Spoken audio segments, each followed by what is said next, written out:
নমস্কার বন্ধুরা, কেমন আছো সবাই? আমি জয়ন্তী। আজ আমি তোমাদের সাথে শেয়ার করছি গাজরের হালুয়া। গাজরের হালুয়া একটা খুব কমন রেসিপি, সবাই তোমরা বানাও, কিন্তু আমি আজকে শেয়ার করছি আমি যেভাবে বানাই। তো বন্ধুরা চলো দেরি না করে তাড়াতাড়ি শুরু করি। তো আমি এখানে কয়েকটা গাজর নিয়ে নিয়েছি।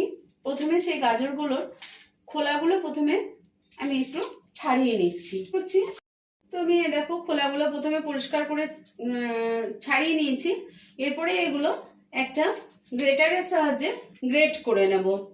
নিয়েছি, এটাতে অনেক রকমের ছিদ্র আছে, ছোট বড়, খুব ছোট।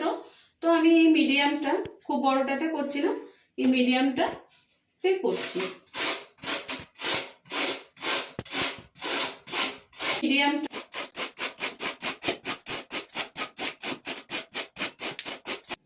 আমার কুড়ানো হয়ে গেছে বন্ধুরা, এই দেখো। চলো এবার বাকি প্রিপারেশন করে নিই।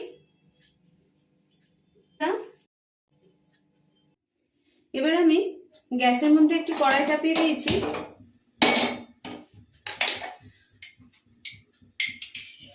আর কড়াইয়ের মধ্যে দিয়ে দেব গাওয়া ঘি।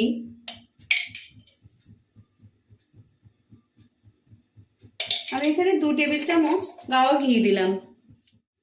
আর ফোড়ন হিসেবে দিয়ে দেব পরিষ্কার করে ধুয়ে রাখা 2টো তেজপাতা। বন্ধুরা, তেলের মতন ঘি বেশি গরম হওয়া লাগে না, তো ঘি দিয়েছি। এরপরে আমি গাজরগুলো দিয়ে দেবো।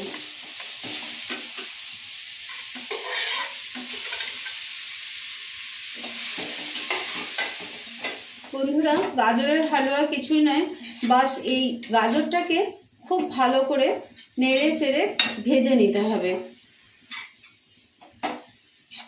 আমি এটা ফুল ফ্লেমেই ভাজছি, কারণ এটা সময় বেশি লাগে, যার জন্য। কিন্তু ফুল ফ্লেমে ভাজতে গেলে দাঁড়িয়ে থেকে একদম নেড়ে চেড়ে ভাজতে হবে, না হলে তলা থেকে ধরে যাবে।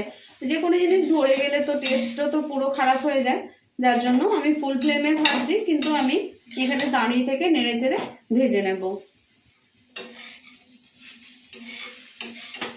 বন্ধুরা, আমি এখানে 2 টেবিল চামচ ঘিয়েতে এটা ভাজছি। একটু কম ঘি ইউজ করছি, কিন্তু তোমরা যদি পছন্দ করো বা তোমাদের স্বাস্থ্যের দিক থেকে ভেবে যদি তোমরা বেশি ঘি দিতে চাও, তো এখানে 4 টেবিল চামচ ঘি দিও, সেটা আরও টেস্টফুল হবে। বা ঘি যারা পছন্দ করো একটু, তারা দেবে। বন্ধুরা, গাজর আমার ভাজা হয়ে গেছে, গাজরের কাঁচা গন্ধ চলে গেছে এবং ঘিয়ে ভাজার একটা খুব সুন্দর গন্ধ বের হচ্ছে। যখন গাজরটা থেকে এরকম সুগন্ধ বেরোবে ঘিয়ে ভাজার একটা, তো তখন বুঝতে হবে যে হ্যাঁ, গাজরটার ভাজা হয়ে গেছে। তো এই অবস্থায় আমি দিয়ে দেব বন্ধুরা, এটা আমি ঘন দুধ, এটা আগে থেকেই আমি ঘন করে রেখে দিয়েছিলাম। এই দেখো ঘন দুধ।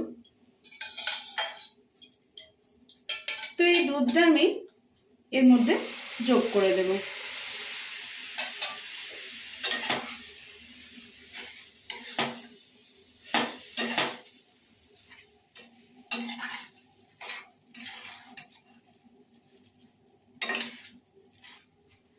এবার মিষ্টির জন্য দিয়ে দেব এর সঙ্গে জ্যাগরি পাউডার।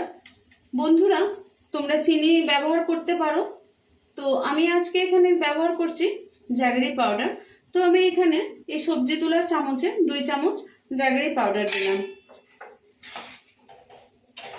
গাজরের হালুয়াতে অনেক রকম ড্রাই ফ্রুটস যোগ করা যেতে পারে, কাজু, কিশমিশ, পেস্তা, তারপরে আলমন্ড। কিন্তু বন্ধুরা, আজকে আমি এই গাজরের হালুয়া আমার আজকে মেয়ের জন্মদিন উপলক্ষে বানাচ্ছি। তো ও একদমই ড্রাই ফ্রুটস কোনো কিছুতে দিলে বিরক্ত হয়, পছন্দ করে না। তো আমি এতে কেবলমাত্র একটু কাজু ব্যবহার করব, আর কিছু ব্যবহার করব না। কাজুটা একটু পছন্দ করে, সেই জন্য। নলে এই অবস্থায় তোমরা তোমাদের পছন্দের ড্রাই ফ্রুটস তোমরা যোগ করতে পারো। আমি এখানে অল্প একটু কাজু নিয়ে নিয়েছি। এবার এটাকে আমি এয়ার ফ্রায়ারে ড্রাই রোস্ট করে নেব।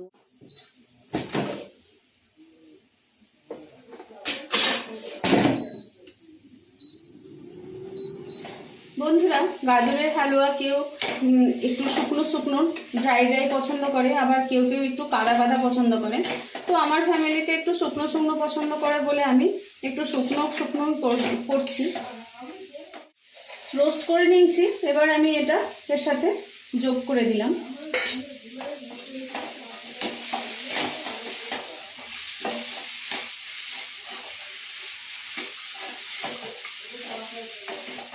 গাজরের হালুয়া আমার রেডি হয়ে গেছে বন্ধুরা। এরপর আমি শেষে এই হাফ চামচ মতো ঘি একটু ছড়িয়ে দিলাম ভালো স্মেলের জন্য।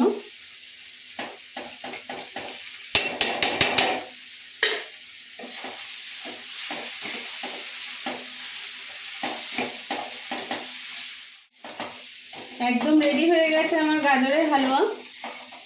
চলো গ্যাস অফ করলাম। বন্ধুরা তোমরা অবশ্যই একবার এইভাবে বানিয়ে দেখো। চিনি দিয়ে তো সবসময় বানানো হয়, তোমরা অবশ্যই একবার গুড় দিয়ে বানিয়ে দেখো, খুব ভালো হয় খেতে। আর স্বাস্থ্যের জন্য গুড়টাও আমাদের ভালো অপেক্ষাকৃত চিনির থেকে। তো ভিডিওটা শেষ পর্যন্ত দেখার জন্য অনেক অনেক ধন্যবাদ।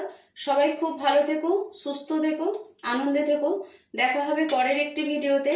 আর ভিডিওটা যদি ভালো লেগে থাকে অবশ্যই বন্ধুরা লাইক শেয়ার কমেন্ট করে দিও। ফেসবুক থেকে দেখলে পেজটা ফলো করে দিও, ইউটিউব থেকে দেখলে সাবস্ক্রাইব করে দিও। তোমাদের একটা লাইক সাবস্ক্রাইবারে বা ফলোতে অনেক ইন্সপিরেশন পাই আমি, এবং নতুন ভিডিও বানানোর জন্য ভালো লাগে। Thank you.